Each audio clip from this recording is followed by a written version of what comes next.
ആ ചേട്ടാ നമസ്കാരം. എനിക്ക് കുറച്ച് ചിപ്സ് വേണമായിരുന്നു. എനിക്ക് ഗൾഫിൽ പോകാനാ. അപ്പോൾ പിന്നെ കൊണ്ടുപോകാൻ. നല്ല സാധനം തരാമല്ലോ. ഓക്കെ, ആ ഇതിപ്പം പാക്കറ്റ് വാങ്ങിച്ചു വെച്ചാണ്. എനിക്ക് വേണ്ടത് വറുത്ത് ലൈവായിട്ട് വറുത്തിട്ട് ആയിക്കോട്ടെ ആയിക്കോട്ടെ, ഒരു നമുക്ക് ചെയ്ത് തരാം. 5 കിലോ വേണം. ചെയ്തു തരാം. ചെയ്തു തരാം. ആ കട തുടങ്ങിയിട്ട് എത്ര വർഷമായി?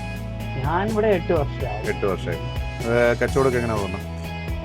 നമ്മളെ സംബന്ധിച്ച് വലിയ കുഴപ്പമില്ല. നല്ല ഏരിയയിലാണ്ട്, നല്ലൊരു ഏരിയ ഉണ്ട്, കുഴപ്പമില്ല. അത് കുഴപ്പമില്ല, അങ്ങനെ കച്ചവടം പോകുന്നുണ്ട്. ആൾക്കാർ ചാർജ് പോലെ അടിച്ചു ചാർജ്, കൊടുക്കുന്നതിനൊക്കെ 60 രൂപയും 50 രൂപയൊക്കെയാണ് വാങ്ങുന്നത്. നമ്മളൊരു 10 രൂപയ്ക്ക് ആണോ? നല്ല രീതിയിൽ പിസ്ത ചെയ്ത് കൊടുക്കും.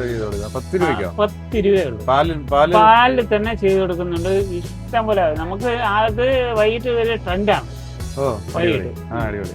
ഈ കടയുടെ ലൊക്കേഷൻ ഒന്ന് പറയാം, പേരും കടയുടെ ലൊക്കേഷൻ. ലൊക്കേഷൻ എന്ന് പറഞ്ഞാൽ നമ്മള് ബാലനാരത്ത് നിന്ന് വന്നു കഴിഞ്ഞാൽ പുല്ലുവിള റോഡ് തിരിഞ്ഞു കഴിഞ്ഞാൽ വലത് സൈഡിൽ രണ്ടാമത്തെ കട. അതായത് കാഞ്ഞിരക്കുളം ജംഗ്ഷനാണ്. അത് ജംഗ്ഷൻ. പറയാൻ വിട്ടുപോയി. കടയുടെ പേര് അറിയാതെ അറിയാതെ. പക്ഷെ ഞാൻ പറഞ്ഞു, ആ 10 രൂപയ്ക്ക് പിള്ളേർക്ക് അവർക്ക് വേണ്ടി ചെയ്യുന്ന ഒരു വലിയ കാര്യമാണ്. അപ്പോൾ അതുപോലെ വേറെ എന്തെങ്കിലും കാര്യം ചെയ്യണുണ്ടോ? അതുപോലെ പറഞ്ഞ കുട്ടികൾ വരുമ്പോൾ ആ ട്രെൻഡിനനുസരിച്ചുള്ള സാധനങ്ങൾ ഇവിടെ ഉണ്ട്. കുട്ടികൾക്ക് ഇഷ്ടപ്പെട്ട കാര്യങ്ങൾ നമ്മളെ വലിയ ലാഭമല്ലാതെ നല്ല രീതിയിൽ ചെയ്ത് കൊടുക്കുന്നു. അതോ പല ഒരു കാര്യങ്ങളും 10 രൂപ ഇല്ലെന്ന് പറഞ്ഞാലും കൊടുക്കും. നമ്മളെ ലാഭമല്ല നോക്കുന്നത്. ലാഭമല്ല. കുട്ടികൾ വന്നു കഴിഞ്ഞാൽ നല്ല നല്ല കാര്യം. രീതിയിൽ കുട്ടികളുടെ അപ്പോഴത്തേക്ക് അവരുടെ കയ്യിലൊന്നും പൈസ കാണത്തില്ല.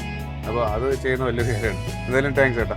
ഓക്കെ. അപ്പോൾ ഇതിന്റെ ഓർഡർ മറ്റൊരു 5 കിലോ നമുക്ക് റെഡിയാക്കണം. എത്ര ദിവസം വേണം? നാളെ കഴിഞ്ഞ് മറ്റന്നാളായിരുന്നു. മറ്റന്നാൾ. മറ്റന്നാൾ. ഓക്കെ, ശരി. ഓക്കെ. Thank you.